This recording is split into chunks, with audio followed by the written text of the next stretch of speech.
سوال یہ ہے کہ میت کے ساتھ کوئی بھی بابرکت چیز، قرآن کی آیات یا کوئی عہد نامہ، کیا یہ دفن کرنا ساتھ جائز ہے یا ناجائز ہے؟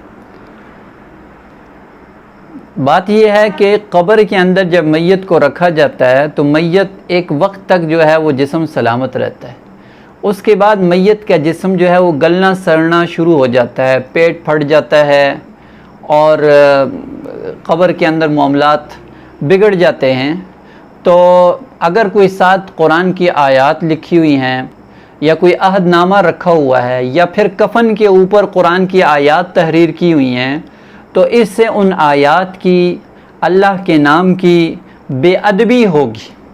اس بے ادبی سے بچتے ہوئے قبر کے اندر میت کے ساتھ کسی بھی چیز کو ساتھ نہیں رکھنا چاہیے. اور یہی طریقہ ہمارے اسلاف کا رہا ہے. نبی علیہ الصلاۃ والسلام سے لے کر صحابہ کرام سے لے کر اس زمانے سے لے کر ایسے ہی چلتا آ رہا ہے کہ قبر کے اندر کوئی قرآن کی آیات یا یہ چیزیں نہیں رکھی جاتی. اس لیے اس سے احتراز لازمی ہے. اسی طرح قبر کے اوپر بھی لوگ چادر وغیرہ ڈال دیتے ہیں. اب اس چادر کے اوپر قرآن کی آیات لکھی ہوئی ہیں، آیت الکرسی لکھی ہوئی ہے، پھر قبرستان کے اندر گدھے، کتے یا بلیاں یا مختلف جانور گھومتے پھرتے رہتے ہیں، تو ان آیات کا یا ان کلمہ طیبہ کا یا دیگر اذکار کی بے ادبی ہوتی ہے. لہٰذا اس سے احتراز بہت لازمی ہے.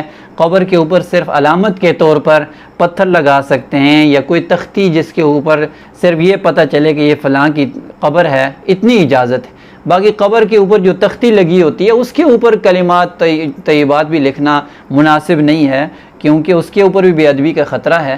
اللہ تعالیٰ سمجھ کی توفیق عطا فرمائے.